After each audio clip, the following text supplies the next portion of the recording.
This is Qtv News and I am Jenna Basonko. Thanks for joining us. Now the main local, international and sports news headlines. It was a historic weekend in the North Bank region as President Barrow on Saturday laid the foundation stone for the construction of the long-awaited Hakalang Road, the governor's residence and offices in Kerawan, amongst other activities. The Gambia Press Union and the Civil Society Coalition have called on parliamentarians to pass the Access to Information Bill while commemorating International Day for Universal Access to Information. As the world commemorates World Rabies Day, the Minister of Agriculture and officials of the Gambia Horse and Donkey Trust urge members of the public to vaccinate their dogs in order to save lives. In international news, the Gambia's former Justice Minister Abubakar Tambadou is among the names who have made it into Time magazine's annual list of 100 most influential people of 2020. Mohamed Sane, an orphanage who left the Gambia at the age of 16 through the Mediterranean Sea in search of greener pastures, has been offered an unexpected home in Italy. And in sports, European champions Bayern Munich suffered a first defeat for 10 months when their 32-match unbeaten run was ended on Sunday. Those were the main headlines, and now the news in detail. Do stay with us.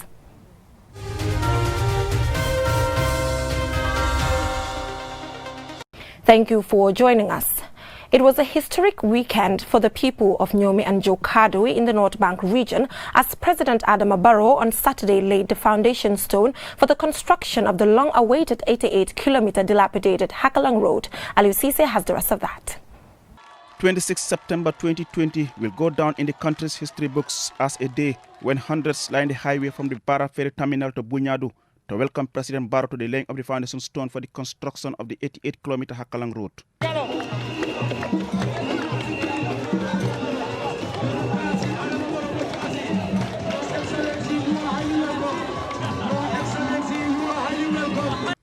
The construction project is divided into three components, from Bunyadu to Kuntaya, from Kermbuguma through Medina to Bafloto, and the Albreda to Fas Umar Saho roads. The project, which is fully funded by the Gambia government at an estimated $1.3 billion, is contracted to company Sahelian Enterprise CSE, a Senegalese-owned firm involved in large-scale government public works, sanitation and civil engineering projects such as roads and bridges. The last project implemented by the construction firm in the Gambia was the Basse-Vélingara route over 8 years ago. President Barrow says the project demonstrates his government's commitment to all-inclusive development. We must have access to good roads, uninterrupted electricity supply and technology to enhance the capacity of the people and their well-being. Laying the foundation stone for the construction of the Hakalang Road network is evidence of our strong will to ensure that no section of Gambian society is deprived of their rights to have their equal share of the national cake. The desire of the government is to minimize rural-urban migration, increase self-reliance, and boost entrepreneurship, innovation, and productivity, with agro-business production given due attention. Bailamin Job, Minister of Works, said the road construction will ease access, stressing that the road is very dear to the President. He thanked the National Assembly for allocating the funds for the project. Demba Sow, Chairman of CSE Group, the contractor, assures timely completion of the project. Thank the President and his government for giving us this road, and we are going to deliver within 26 months, inshallah. The Governor of the North Bank region, the Alcalo of Bunyadu village, chiefs and National Assembly members of Lower Nyomi, Upper Nyomi and Jokadu took turns to thank the President for fulfilling one of his major but doubted campaign promises in 2016. The completion of the road will greatly transform the lives and livelihood of the people.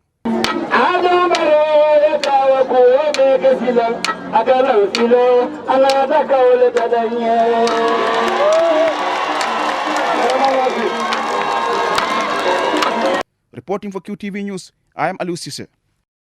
Still on the President's weekend activities, President Barrow has also laid the foundation stone for the construction of a modern governor's residence and offices in Kerawan North Bank region. If and when completed, it will upgrade the status of Kerawan. Aliu Cisse again. The $23.4 million project, which is funded by the Gambia government, is contracted to Krubali Construction, an indigenous construction firm, and will last a year. Unlike other regions, the current state of the governor's residence and office in Karawan, North Bank region, is in a deplorable state due to lack of good structure and maintenance. Once completed, it will give a facelift to the place to match the status of the holder, but also upgrade the infrastructural development of Karawan as an administrative headquarters.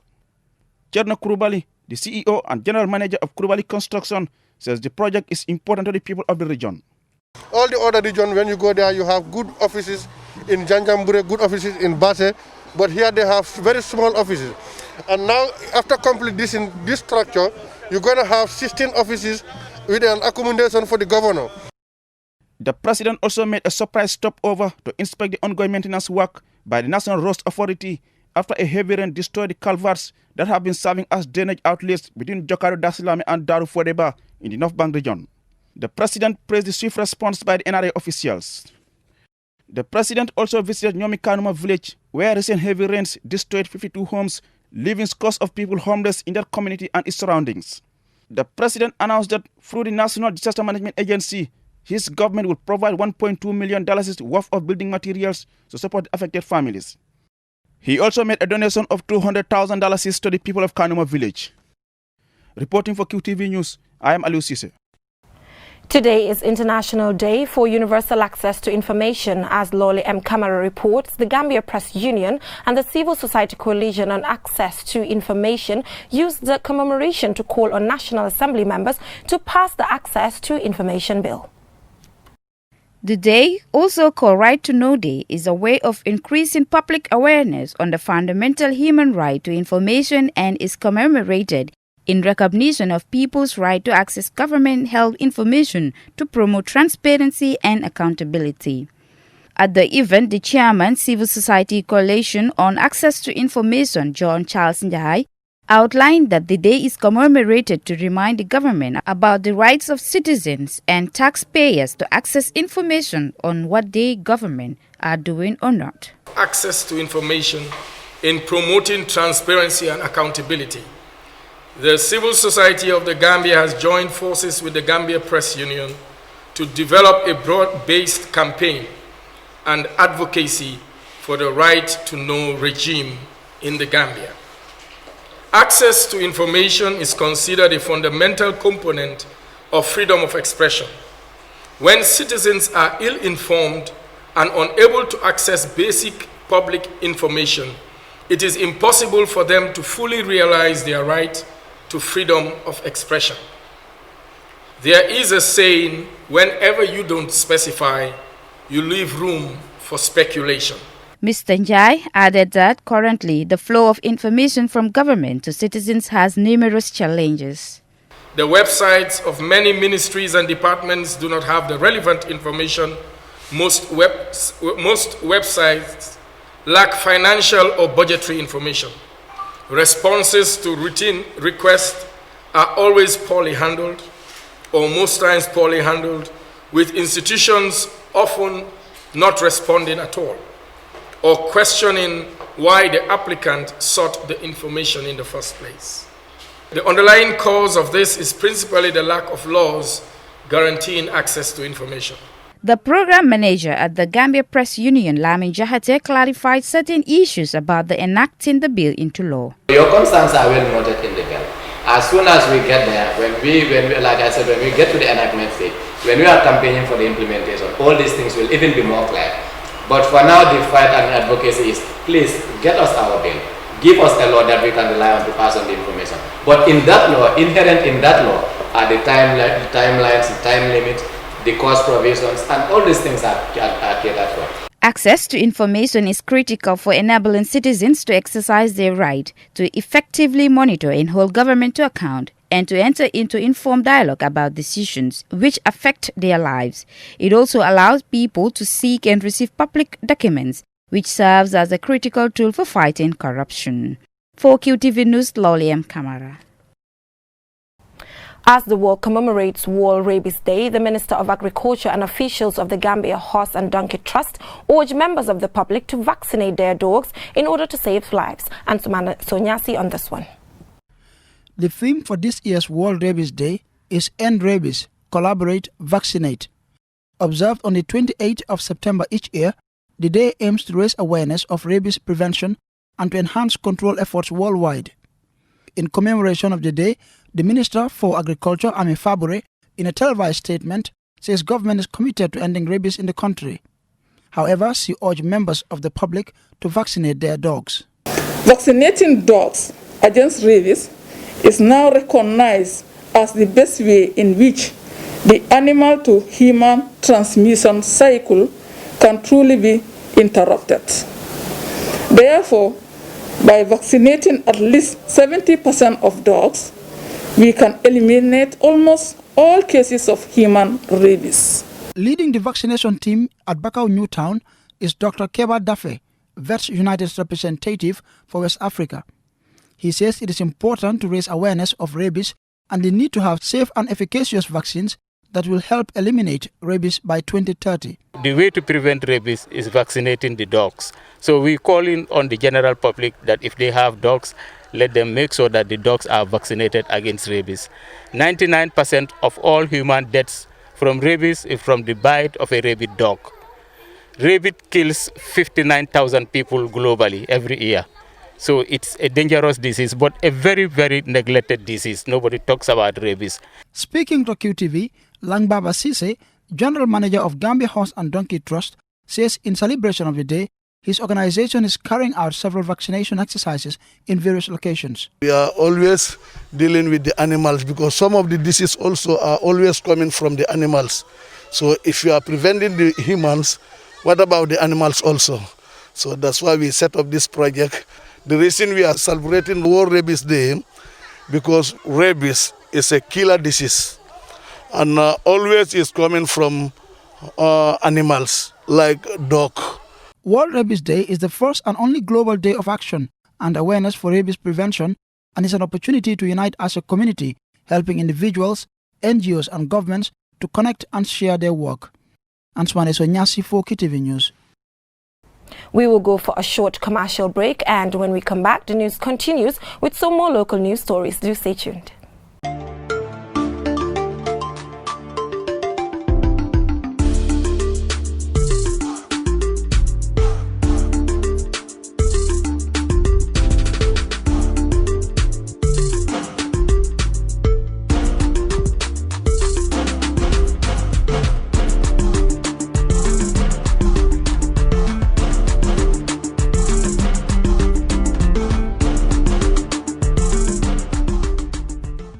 Welcome back from that short commercial break. If you're just tuning in, this is QTV News.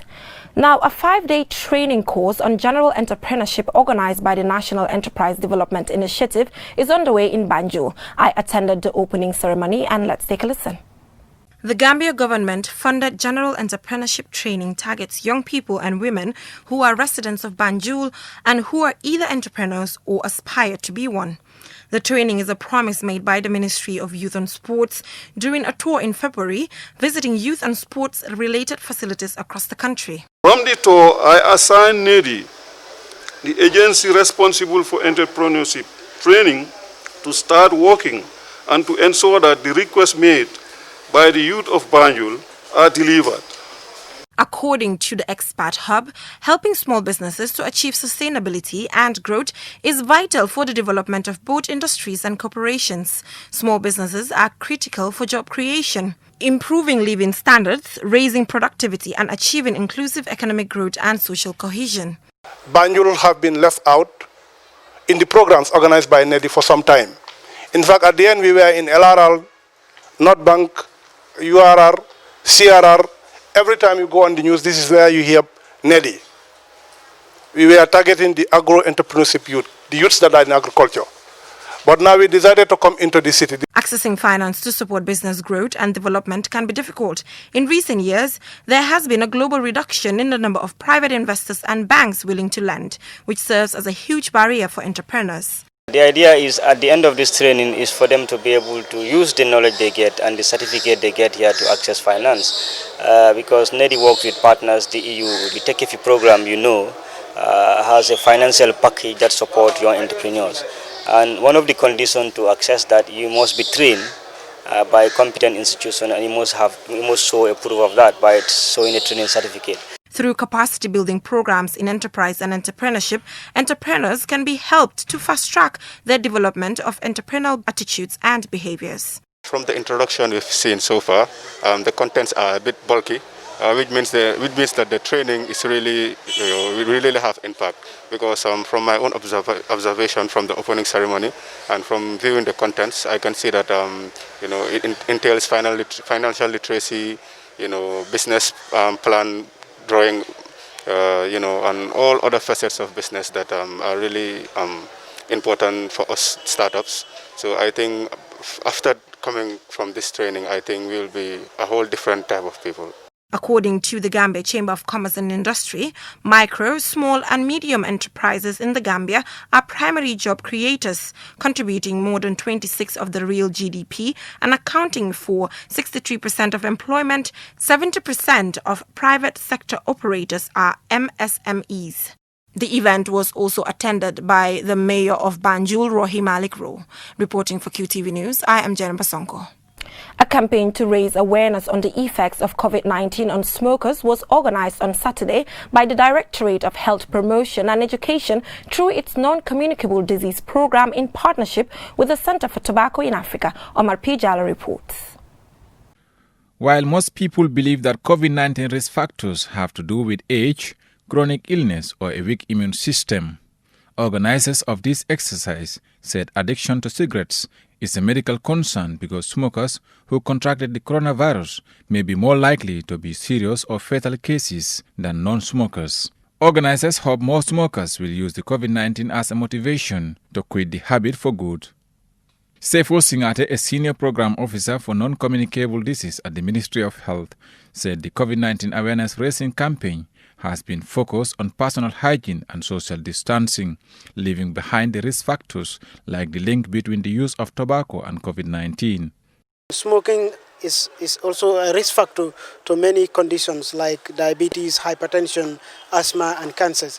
And we all know these diseases, if you have them, your immune system is already compromised.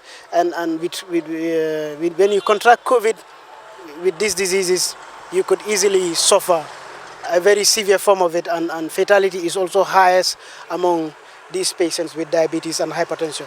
So this is why smoking being a risk factor to all these four conditions, it is necessary to sensitize the general public for them to be aware that smoking behavior is very, very risky for their health, is very risky especially at this time of COVID. A senior administrative officer at the Ministry of Health, Musa Kamara, has this message for smokers. I'm going to tell such type of people that let them also calculate the number of years that they have been smoking. You multiply how many days on a daily basis, how many sticks of cigarettes you smoke, and you multiply that by the unit cost of that particular cigarette, and then you see for yourself, you'll see the difference as far as expenditure is concerned, which could have been used in more important development aspects.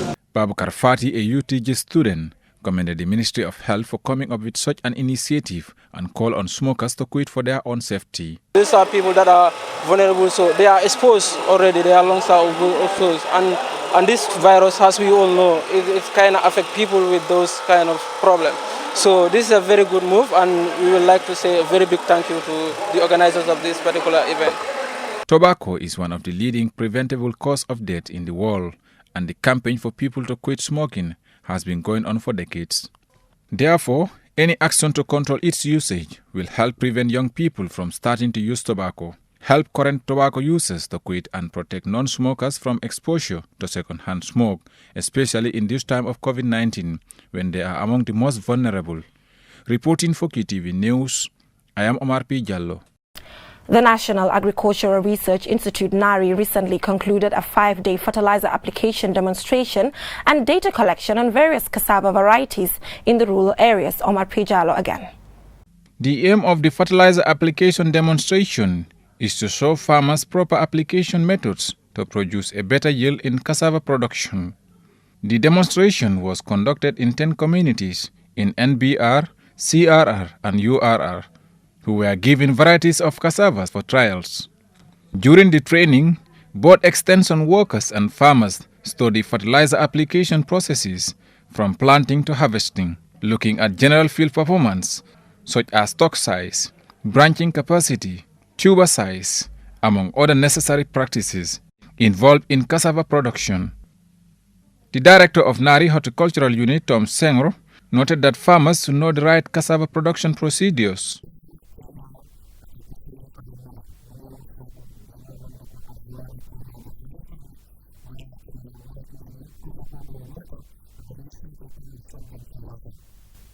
My unit have identified different varieties of cassava and potatoes, which we have already tried in our research centers.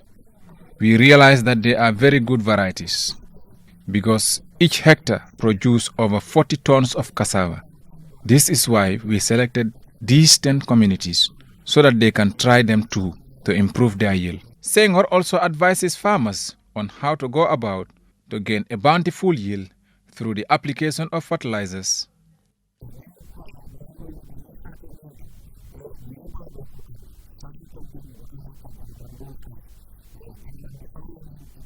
We have trained farmers in all the 10 selected communities on fertilizer application. We also show them that the best method of planting cassava is by leaving 1 meter distance between the plants and rows. Initially, some thought that is too much, but now they all know it is the best spacing method in cassava planting. Mamadou Kika Jane, a farmer from Jufre, thanked Nari for exposing them to a new practice, which he said will help them produce more cassava to be able to sustain their families.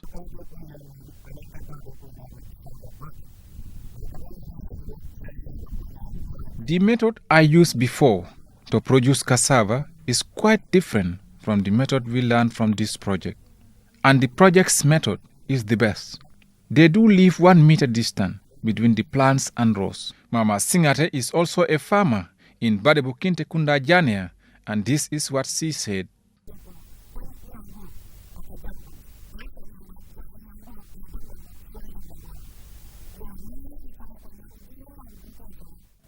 We never know that there is need to apply fertilizer on cassava. This is a knowledge we got from this project. We also never know you shall leave a distance of 1 meter between the plants and rows. We used to do it anyhow. At the end of the process, farmers from various regions are expected to choose the best cassava variety that is suitable for their soil in order to save money that could be utilized better in other family needs. Reporting for Qtv News, I am Omar P. Jallo. We will take another short break, and when we return, we will take a look at international and sports news. Do stay tuned.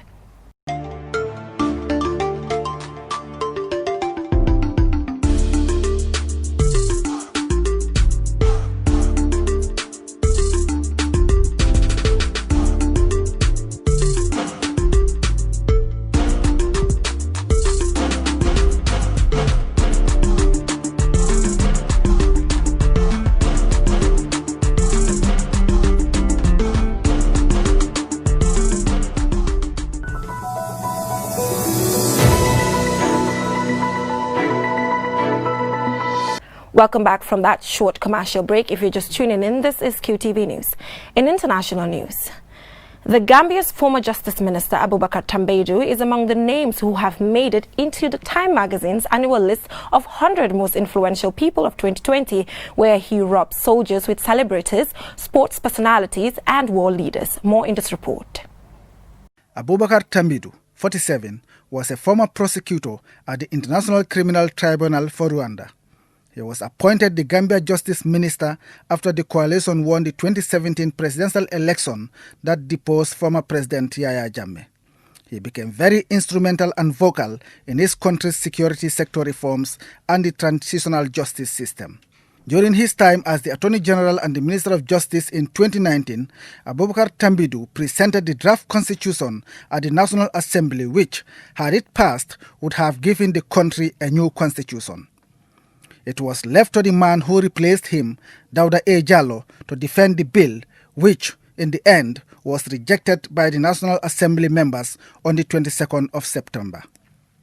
In June 2020, after 3.5 years of service in President Barrow's government, Tambadou handed in his resignation, citing personal reasons. However, Tambadou would soon pick up a new job at the United Nations as the Registrar of the International Residual Mechanism for Criminal Tribunals. The appointment was confirmed by the United Nations Secretary General Antonio Guterres in July this year. During his farewell address to the country, Mr. Tambadou placed strong emphasis on what his ministry had delivered for the country post-Yaya Jammeh. These include the transitional justice process, law and judicial reforms, criminal prosecutions, and various pieces of legislation. Abubakar Tambadou has gained international recognition and praise in the Gambia-Myanmar case at the International Court of Justice, where Myanmar's military is alleged to have carried out genocide against the Rohingya Muslim minority. In 2008, Tambadou visited a refugee camp in Bangladesh, where he saw and heard startling revelations from Rohingya refugees. This evidence, among others, led by Tambadou on behalf of the Gambia government to sue Myanmar before the International Court of Justice, ICJ. During the hearing in January 2020, the ICJ made an initial ruling against Myanmar, which was represented by its leader, Aung San Suu Kyi, to take all measures within its power to stop violent attacks against the Rohingya, while the court continues to investigate allegations against Myanmar. Ironically, Aung San Suu Kyi was one of those who made it onto the same list in 2013. Among other names on the 100 most influential people list magazine are Naomi Osaka, a Japanese professional tennis player ranked number 1 by the Women's Tennis Association and the reigning US Open champion; Ibrahim X. Kendi, an activist for the fight for social justice for blacks in America; and Anthony Fauci, director of National Institute of Allergy and Infectious Disease, who was among the first to step forward with facts about the COVID-19 pandemic. President Trump, as well as his Democrat Party challenger Joe Biden and Vice Presidential running mate Kamala Harris, also made the list. For Abubakar Tambadou, we would like to congratulate him on his great achievement. Babakar Sise, Qtv News. Well, congratulations to Honorable Tambadou. Now, Mohamed Sane, an orphan who left the Gambia at the age of 16 through the Mediterranean Sea in search of greener pastures, has been offered an unexpected home from home. Marie-Louise Nsanyang has the rest of that. Mohamed, a native of Basse, together with his 2 younger siblings, lived with his grandmother after losing his parents. The journey to Europe wasn't easy for him.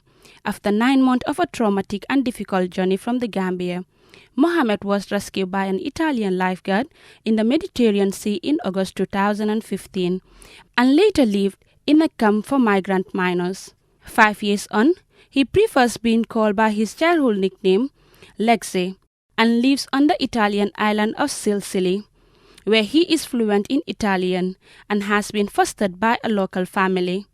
Mohamed's good dancing move was admired by his 2 foster sisters at a reception, after which they begged their parents to adopt him. His Italian foster parents said he is the son they never had. The family adopted Legze in 2016, following the foster process known as affidamento, whereby a child is placed in a family or home with a government-certified caregiver or foster parent, a process which is quite common in Italy today. His foster parents called his grandmother in the Gambia, and she gave her blessings and was happy for him. When Gisela, his adoptive mother, is away at work, Legze cooks for the family and says Alicia often begs him to make delicious Gambian stew, damada. Legze said his Italian family respect his faith as a Muslim, and the Ferrero family no longer serve pork at home, and he doesn't drink alcohol. They celebrate Islamic festival of Eid with him, and during Ramadan, his foster mother wakes up around 3 a.m. in the morning to cook his pre-dawn meal. Legze worked with Antonia for a couple of years at the migrant camp, but he now works at a pharmacy in Favera, a job he loves. He has no plan to head to Northern Europe, as many migrants aspire. Instead, he says his future is with his new family and friends in Sicily, in keeping the island's centuries-old tradition of being a crossroad of cultures. His foster family would like to visit the Gambia with him someday, and his father Antonio has planned to help him build a house in the Gambia one day. Many young people who make this dangerous journey never reach their destination. According to a BBC report, Lex's story, although nice, is not unique, as Italian families have apparently adopted thousands of unaccompanied minors from Gambia, Senegal and Mali. Marie-Louise Nsanyang, Qtv News. Well, congratulations to Mohamed Sane. Now, Mali's interim president, Bandao, has named former Malian Foreign Minister Mukhtar Wan as Prime Minister, opening the way for the country's neighbors to lift sanctions imposed after its August military coup. Babakar C has the rest of that. A former foreign minister in President Amadou Toumani Touré's government, Mukhtar Wani, has been appointed as Mali's new Prime Minister by the country's interim government. The choice of a civilian for the role could lead to a lifting of sanctions imposed by Mali's neighbors following the August 18 military coup. A civilian prime minister was part of the conditions ECOWAS laid down to the junta as a precondition to lifting any sanctions imposed 2 days after the coup, which toppled President Ibrahim Boubacar Keita's government. The new 64-year-old prime minister served as foreign minister between 2004 and 2011 during Amadou Toumani Touré's presidency. He was Mali's permanent representative to the UN from 1995 to 2002 and later became a diplomat advisor to the West African Regional Bloc ECOWAS. Since 2016, Wani has served as peace and security representative for the West African Monetary Union. Wani is originally from Bidi in central Mali, the region most affected by the rebel attacks and ethnic violence that have racked the country for years. The new interim president, Bah Ndaw, a retired colonel, was earlier sworn in as the transitional president, while Colonel Assimi Goïta, the head of the junta that staged the coup, was installed as vice president. The three government heads are to lead the interim government until an election in 18 months. Babukar C, Qtv News.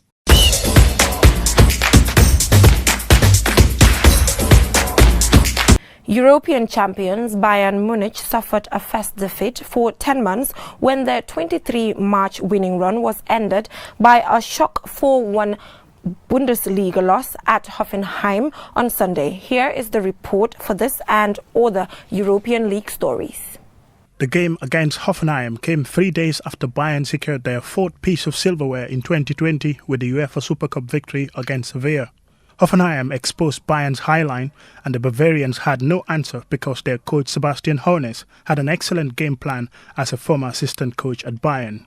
Elsewhere in Europe, in Spain, newly appointed Barcelona boss Ronald Koeman's reign as boss of the Catalans started with a comfortable victory as his side beat Villarreal 4-0, with Guinea-Bissau born Ansu Fati scoring a first-half brace in the 15th and 19th minutes of the game.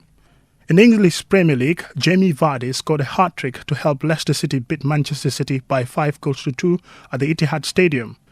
In Italy, champions Juventus came from behind to draw 2-2 with AS Roma with 2 goals from Cristiano Ronaldo. In the French Ligue 1, Paris Saint-Germain found the back of the net twice as they beat Rennes 2-0 with both goals scored by Mario Icardi. Mamutu Gajaga, QTV News. Before we end this news bulletin, let's take a quick look at our main stories. It was a historic weekend at the North Bank region as President Barrow on Saturday laid the foundation stones for the construction of the long-awaited Hakalang Road, the governor's residence and offices in Kerawan, amongst other activities. The Gambia Press Union and the Civil Society Coalition have called on parliamentarians to pass the Access to Information Bill while commemorating International Day for Universal Access to Information. As the world commemorates World Rabies Day, the Minister of Agriculture and officials of the Gambia Horse and Donkey Trust urge members of the public to vaccinate their dogs in order to save lives. In international news, the Gambia's former Justice Minister Abubakar Tambadou is among the names who have made it into Time magazine's annual list of the 100 most influential people of 2020. Mohamed Sane and Afan, who left the Gambia at the age of 16 through the Mediterranean Sea in search of greener pastures, has been offered an unexpected home in Italy. And in sports, European champions Bayern Munich suffered a first defeat for 10 months when their 32-match unbeaten run was ended on Sunday. Well, that is all we have for you in this edition of QTV News. Do join us tomorrow, same time for more news. Thanks for watching and do stay safe.